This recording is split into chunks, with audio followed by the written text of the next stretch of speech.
Al tiempo vamos a comenzar en este momento con la primera disertación. Para esta primera charla tenemos al doctor Marcelo Alac de Argentina. Él es cardiólogo intervencionista. Nos va a hablar del papel de la informática y el Internet en la cardiología. Nos acompañan como panelistas la doctora María Eugenia de Ramos y la doctora Flor Ventura de Ticas. Y sin más preámbulos, pues comenzamos con la charla. Doctora Alac.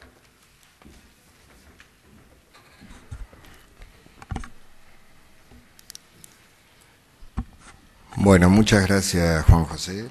Les pediría si puede ser un puntero. Roberto, puede ser gracias.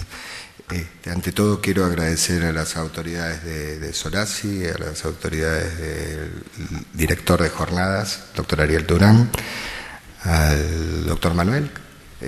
La verdad, muchísimas gracias por la invitación y bueno, espero estar a la altura del desafío que me propusieron. Muy bien.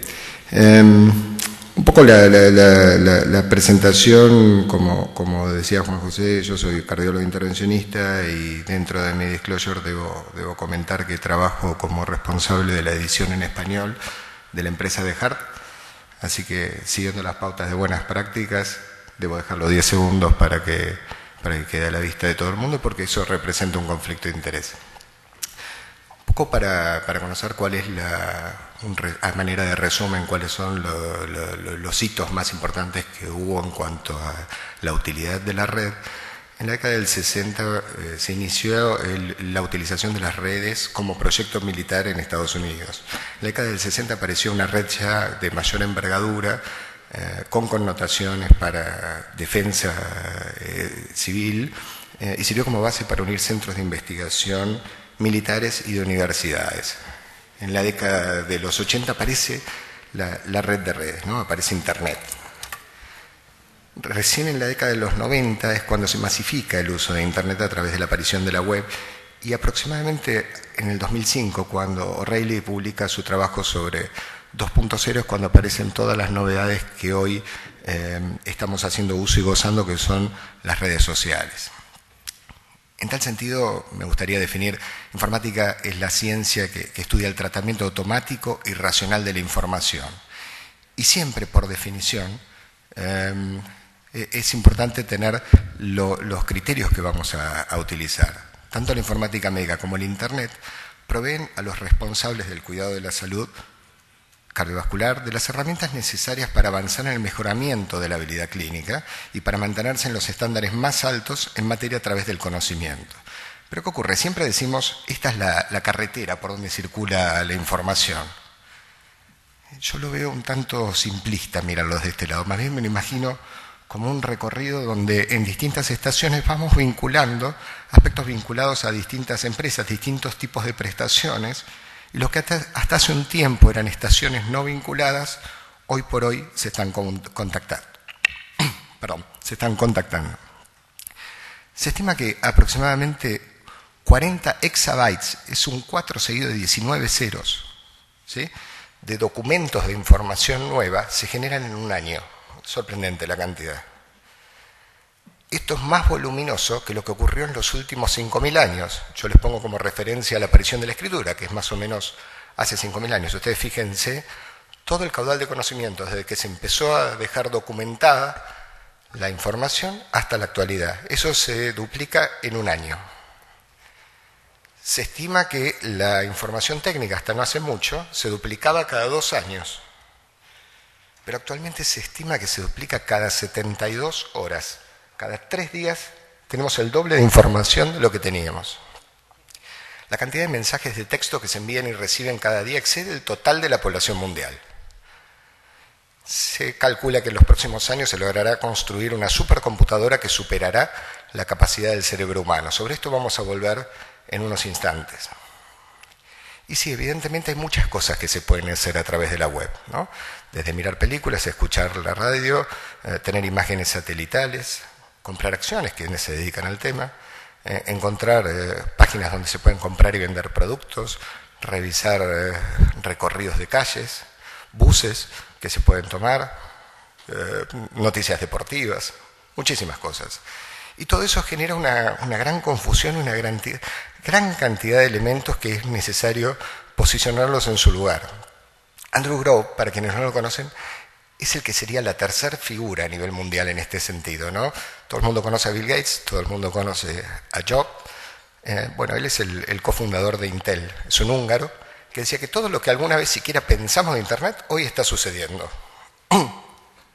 Fíjense que lo que inicialmente era, lo que inicialmente era un juego, los simuladores, de a poco se fue transformando en una realidad que vino como para quedarse, ¿no?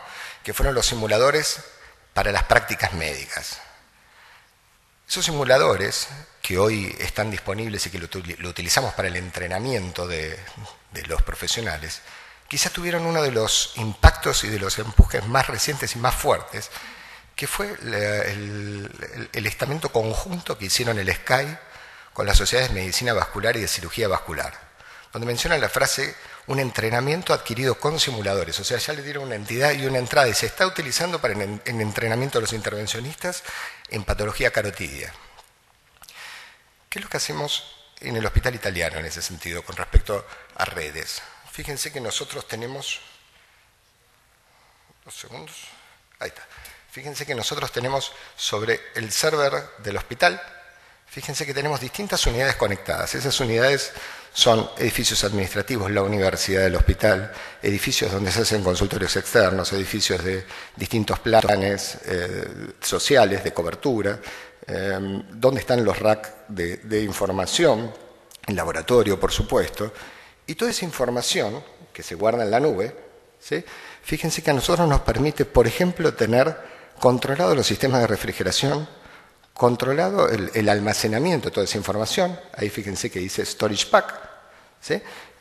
Y a la vez también nos permite a nosotros tener acceso a la historia clínica. Esa información que nosotros accedemos desde la institución, también lo podemos hacer desde la historia clínica electrónica a distancia. Pero ¿qué ocurre? No es tan frecuente que haya una complianza absoluta de la utilidad de la historia clínica electrónica. Fíjense que en países de primer mundo costó mucho hacer esta conversión, ¿no? En apenas algunos años, en algunos casos hasta duplicaron la cantidad de médicos que tenían este tipo de acceso en su práctica habitual. Nosotros lo tenemos en el nuestro y, para serles franco, nosotros nos costaba mucho aceptar la historia clínica electrónica. Hoy no podemos pensar en la posibilidad de no tenerla. ¿Qué ocurre también con la utilidad de las redes sociales en ese sentido? Fíjense que cuando uno analiza las redes sociales y el propósito tanto personal como profesional, eso va variando de acuerdo al tipo de red. Por supuesto que no es lo mismo utilizar Facebook que YouTube. El LinkedIn está más o menos en líneas parejas, paralelas, y quizá donde más se ve el impacto es en las comunidades de médicos exclusivamente. Esto es una encuesta que se hizo en Estados Unidos hace un año y pico, poquito. Por otro lado, fíjense que si uno analiza cuál es la opinión de esos médicos con respecto a la utilidad de las redes sociales, la inmensa mayoría dicen que posiblemente sí y que otros ya la tienen. Es decir, 8 de cada 10 aproximadamente dicen sí, claro, utilizaría las redes sociales. Eso es lo que hoy en muchos sentidos se conoce como 2.0, lo que les decía al principio de los trabajos del año, mediados de la década del 2000, los trabajos de Rayleigh. 2.0 en el sentido de un flujo de ida y vuelta, no es una página estática, de esto también vamos a hablar más adelante, no es una página estática, es una página donde el usuario responde y se va generando un foro de discusiones, como si fuera un blog. ¿Sí? Esa es la diferencia con una página donde tiene contenidos no conversables, digamos, ¿no? Ocurre que desde el lado del paciente, y esto también vamos a abordarlo más adelante, estas redes sociales tienen poco impacto. Esto fíjense que es Patients Like Me. Es una página que se van vinculando los pacientes entre sí. En aproximadamente un año y medio multiplicó por 2.5 la cantidad de miembros, es decir, gente que se anota, se inscribe y dice, yo tengo esta enfermedad, quiero contactarme con otra persona que tenga enfermedad similar. Yo busqué específicamente enfermedad coronaria, no lo encontré. O sea que evidentemente todavía tenemos mucho para recorrer, ¿no? Pero en general la sensación es que representan mucho más al paciente real que al de los trials, ¿no? Cuando nosotros hablamos de informática aplicada a la medicina, es necesario tener en cuenta lo que serían los conceptos de tecnología, de la información y de la comunicación, ¿no? Es decir, de la conjunción de todo el cúmulo de información y de la comunicación apoyado sobre el pedestal de la tecnología, es lo que permite la difusión y la educación de quienes lo reciben, ¿no? Evidentemente se van perfeccionando, esas TICs, como se las conoce en la jerga académica, se perfeccionan y se incrementan su disponibilidad rápidamente. Van reemplazando métodos analógicos por digitalización y disminución de costos. Esto hace que se facilite mucho su empleo. Aparecen nuevas posibilidades para ser aplicadas en telemedicina. Y por supuesto que Internet en ese sentido aceleró mucho su utilización y hay muchas aplicaciones para salud en la web. El mundo de las TICs se mueve con una velocidad realmente sorprendente, mucho más que en el mundo de la medicina. Fíjense lo que sería la evolución de una tecnología. Siempre cuando se produce algún cambio, en este punto de inflexión sería donde se produce el cambio. El cambio político siempre es mucho más lento, quizá el cambio económico, por el impacto que tiene en el bolsillo de cada uno, es un poco más rápido. El cambio social tiene un impacto mayor por la movilización de la gente, pero el cambio tecnológico genera una revolución. Esa misma evolución hace que tenga un cierto impacto y poder aceptarla no es fácil, ¿no? Todo esto se llama telemedicina, mirados del otro lado, cuáles son la forma de absorberse cada uno de esos cambios, ¿no? El siglo XIX fue el telégrafo, claramente. En el inicio del siglo XX fue el teléfono y la radio. En la década del 20, la asistencia médica a distancia a los tripulantes que navegaban. En la década del 50, la televisación en circuito cerrado para asistencia psiquiátrica. En el 60, atención a los astronautas. En los 70 y en los 80, los satélites por parte de Estados Unidos y Canadá. En los 90, la asistencia remota a combatientes. Todas cosas que ustedes las fueron analizando seguramente en forma separada, pero mirado todo desde la perspectiva de la telemedicina, estos son todos los cambios que van generando que se vaya aceptando esa nueva tecnología. En los 2000, a partir del 2000, hay numerosos proyectos en muchos países con dispositivos inalámbricos y expansión de la banda ancha. Todo esto está imbricado con lo que sería el concepto de formación virtual, que es la modalidad de formación a distancia, no presencial o semipresencial, que utiliza una metodología específica y se basa en las nuevas tecnologías de información y comunicación, las TICs. Tiene el objetivo de adaptarse a necesidades y características de cada uno de los usuarios y facilita la interacción y el intercambio de conocimientos entre ellos mediante la utilización de Internet.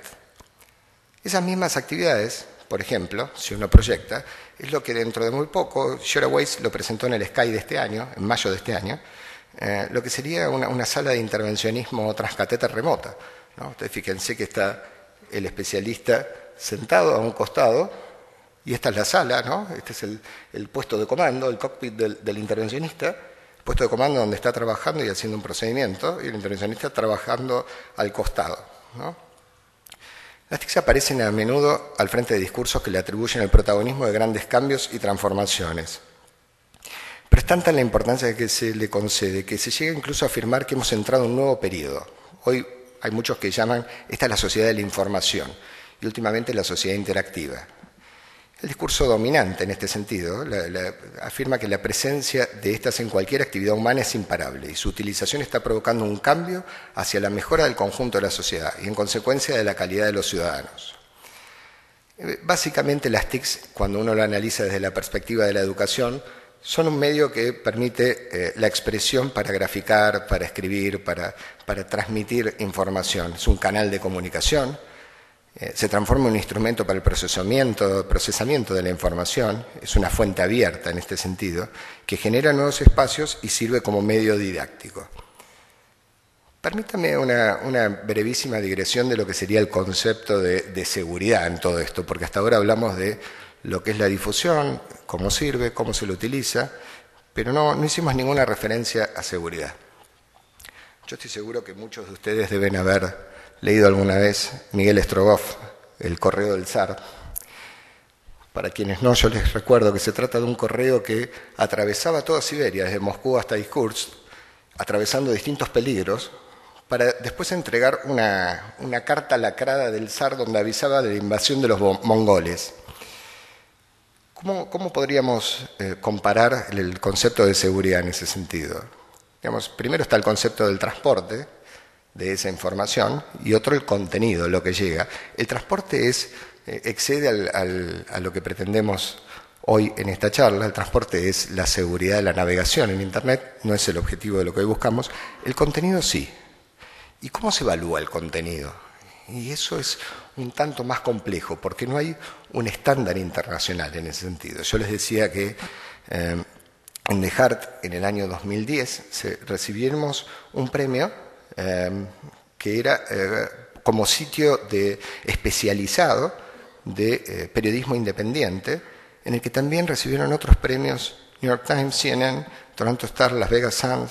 Era realmente un honor, como lo dijo el presidente de Hart, el doctor Eric Topol, que en definitiva dice que este es el primer premio al periodismo que se le da a la página en forma integral, no era por un trabajo en particular. Eso desde el lado, si los premios acreditan algo, la verdad que no le daría más entidad que lo que implica, es un reconocimiento y nada más, eso no habla de la calidad de la página. Quizá otra forma de mirarlo es a través de una ONG que entrega tiene una fundación sobre salud en la net, y lo que hacen ellos es acreditar cuáles son las páginas que están cumpliendo una serie de estándares, ¿no? Esos estándares se vinculan a estos 8 ítems. Con respecto a la autoría, que quede bien claro qué es lo que se está publicando y quién es el autor y qué conflictos de interés tienen, qué complementariedad hay entre los diferentes contenidos, qué confidencialidad se mantiene, hay un riguroso seguimiento de cada una de las cosas que suben a la página, qué atribución, referencias y actualizaciones hay, qué garantías, que en este caso no aplica porque es una página de contenidos médicos académicos, la transparencia de los autores, la transparencia del patrocinio. Ustedes van a notar que en la página hay lugares donde se dice claramente cuáles son los enlaces patrocinados y cuáles son contenidos académicos, es decir, el perfil del contenido editorial viene por otro lado, y cuál es la honestidad y transparencia de la publicidad y de la política editorial. ¿Cómo podemos mirar esto hacia el futuro? Hay varias cosas que me gustaría comentarles, ¿no? Porque en realidad uno tiene que acomodar la cabeza pensando que hoy la persona que escucha es aquella que está recibiendo información sobre quizá trabajos que todavía no existen. Hace muy pocos días el jefe del servicio de cirugía cardiovascular, ahí yo coordino el área de investigación, dio una charla sobre cómo se deben formar los residentes en cirugía cardiovascular, y él entiende con muy buen criterio que tiene que ser una formación absolutamente híbrida y pensada a futuro, porque las personas que ellos están entrenando van a estar en el mercado recién dentro de 20 años como jefe de servicio. Entonces el entrenamiento convencional es muy probable que no les sirva directamente, porque justamente van a estar utilizando tecnologías que todavía no las conocemos, no fueron inventadas. Esto es un poco lo que estamos viviendo, ¿no? Generaciones X, Y, Z, distintas leyes vinculadas a la informática, que se las voy a describir muy brevemente. La generación X quizás fuimos los que más tuvimos posibilidades de adaptarnos. Aclaro que entro raspando en la generación X, yo soy del 65. ¿Cuánto? Perfecto, estamos muy bien. La generación X en realidad recibimos la información ya procesada, fue más lento el cambio, la generación Y ya tuvo un impacto más fuerte, y la Z es la que nació en la era digital directamente. Y yo les decía que hay una serie de leyes que pueden llegar a tener algún impacto interesante. La ley de Moore dice que cada 2 años se duplica la capacidad de los microprocesadores. Ustedes fíjense que estamos hablando aproximadamente de 50 años donde se van duplicando esos microprocesadores. No sé si alguno tuvo oportunidad alguna vez de escuchar a Michio Kaku. El año pasado tuvimos una conferencia de él en el TCT. Michio Kaku, en relación a esto, dice: ¿cuándo se nos van a revelar las máquinas? ¿Pronto? ¿En 10 años? ¿En 1000? Algunos dicen una fecha precisa, en el 2029. Quizás lleguemos a un punto donde la ley de Moore ya no sirva, a pesar de tener vigencia de casi un siglo, porque él va más atrás. Él dice, desde la primera computadora que se manejaba a manivela, eso se va duplicando a medida que va pasando el tiempo y la computadora siguiente, la manivela era más rápida. Si nosotros tomamos los procesadores que les mostré recién, sí, son 50 años, pero él lo lleva a un siglo. Ahora él dice, la física le pone un límite a esto, porque se usa sílice, y el silicio es inestable a nivel molecular. Por lo tanto, cuando llega a un punto donde ya tiene que ser tan rápido, se termina disgregando y por principio de incertidumbre los electrones se fugan, con lo cual el sílice no va a servir. Esa va a ser una limitación física. Y terminaba diciendo que quizás se convierta el Silicon Valley en un cinturón de óxido. Bueno, no lo sabemos, pero digamos, en definitiva este tipo de leyes tienen sus limitaciones.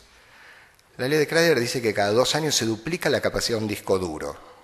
¿Sí? Fíjense lo que era la primera computadora, la Clementina, ¿sí?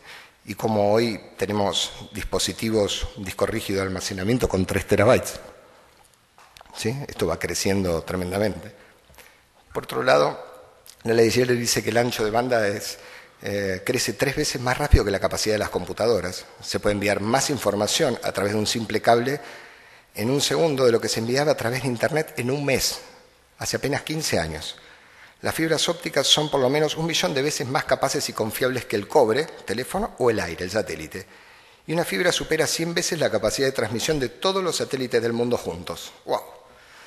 Tremendo, ¿no? Cuesta aceptar ese cambio tan vertiginoso. Creo que la ventaja de los últimos años es que vamos perdiendo esa capacidad de sorpresa, ¿no? Por supuesto que tenemos algunos radicalizados que dicen, no, yo no quiero ningún tipo de cambio en ese sentido.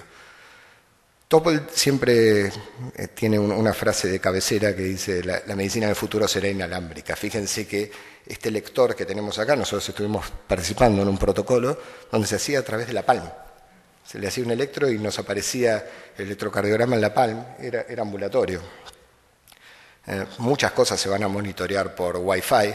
Esta chica no parece ser diabética, por lo menos sobrepeso no parece tener, pero la mostración estaba con esta fotografía. Fíjense que la administración de insulina y el control de la glucemia seguramente se va a poder hacer Wi-Fi. Perdón. Y permítanme ir concluyendo, les voy a mostrar qué es lo que hacemos nosotros en la página. Fíjense que en este momento tenemos, esto está actualizado al día miércoles, 18.000 miembros. En el año 2009, la página en español fue lanzada en enero del 2009 y en mayo del 2009 teníamos 10.000 y piquitos. Es decir, que creció prácticamente un 70% la cantidad de miembros, y de los cuales la gran mayoría son cardiólogos. En ese momento eran más cardiólogos, eran menos especialistas y menos especialistas de fuera del área de la salud. Es decir, que el objetivo de lo que transmitimos hoy a la mañana, una de las cosas que conversábamos es que en realidad este tipo de eventos está dirigido a discutir de cardiología, de información médica en general. Es difícil posicionarse solamente en el intervencionismo. ¿Sí? Es decir, más de la mitad son cardiólogos. Y esto se hace a través de distintos mecanismos, que algunos de ustedes quizás los reciban, si no los invito a que los consulten porque son útiles, digamos, son pequeños resúmenes de lo que se va produciendo. Y lo que hacemos en la página, como lo hicimos en algunos otros sectores que después les voy a mostrar, es hacer un diseño con contenidos editoriales no patrocinados, y donde hay patrocinio dice claramente, los programas editoriales es lo que yo les decía antes, son nuestros blogs, es decir, donde la gente nos pregunta y respondemos y vamos manteniendo un diálogo bastante directo. Se hace cobertura de eventos académicos, hay espacios destinados a sociedades científicas, hay foros y hay centros de recursos con respecto a la adquisición de imágenes. Otro lugar donde tuve la oportunidad de estar trabajando y me distinguieron con 10 meses de trabajo fecundo fue la página del Solasi. Esto fue un desafío mayor, les voy a ser sincero, porque de una página tan estática y dinámica alcanzamos esto, que es lo que hoy tenemos. Esto fue hasta el 31 de octubre, que es cuando me desvinculé, pero creo que la página cambió sustancialmente, y un poco siguiendo la misma filosofía, es decir, de sectores donde nosotros, ahora por ejemplo, ustedes van a poder consultar las ponencias del Congreso, seguramente Laura se las va a llevar para que los editores lo puedan cargar. Es decir, se van a ir subiendo las ponencias de las presentaciones y se están recibiendo las coberturas de lo que nosotros en algún momento definimos como el Grand Slam de eventos, es decir, TCT, EuroPCR, el Europeo de Cardiología, es decir, eventos, ya termino, Juan José, eventos que son mayores en cuanto al impacto que tienen. Y para terminar, Esta es una imagen de la mitología romana. Este es Jano. Cuenta la leyenda que Jano, cuando Saturno fue echado del reino de los dioses, por Júpiter, nadie lo hospedaba, y el que lo hospedó fue Jano. Entonces, como reconocimiento, le dio la virtud de poder mirar el pasado y el futuro al mismo tiempo, es decir, tener una mirada dual sobre la realidad. Esa mirada dual hace que, yo creo que en este sentido nosotros tengamos y podamos entender que hay sitios que pueden estar dirigidos hacia la comunidad médica, pero sitios que también debieran estar dirigidos hacia la comunidad de pacientes. Para la comunidad médica, simplemente ahí mencioné 3 de los que por ahí tienen más circulación en este momento. Para la comunidad individual hay páginas que están en creación, angioplastiacoronaria.com, es una página en la que estoy trabajando junto con un grupo de cardiólogos de la Argentina, y creo que es un ejemplo de lo que se podría hacer. El tema es si somos claros cuando le damos indicaciones a los pacientes. A veces me pregunto si nos tomamos el tiempo necesario para explicarles, por ejemplo, cómo colocar un parche de nitroglicerina. ¿Sí? Yo no necesito explicarle al paciente si el stent lo vamos a poner más cerca o más lejos de la bifurcación, pero sí cómo tiene que utilizar el parche. Y quizá a veces hasta no le decimos claramente, mire, es muy importante que usted tome la antiagregación, que no la suspenda, ¿no? Particularmente cuando utilizamos stent con droga, porque el paciente no siempre entiende como nosotros creemos que entiende. Fíjense. No tengo volumen. They said they'd fix it, but it didn't make any difference at all. Well, sometimes doctors make mistakes. Anna, you need to try twice as hard to fix them. Are you using your inhaler? All the time. Go through one a week. You sure you're using it right? Do I look like an idiot? No. Why don't you show me how your inhaler works?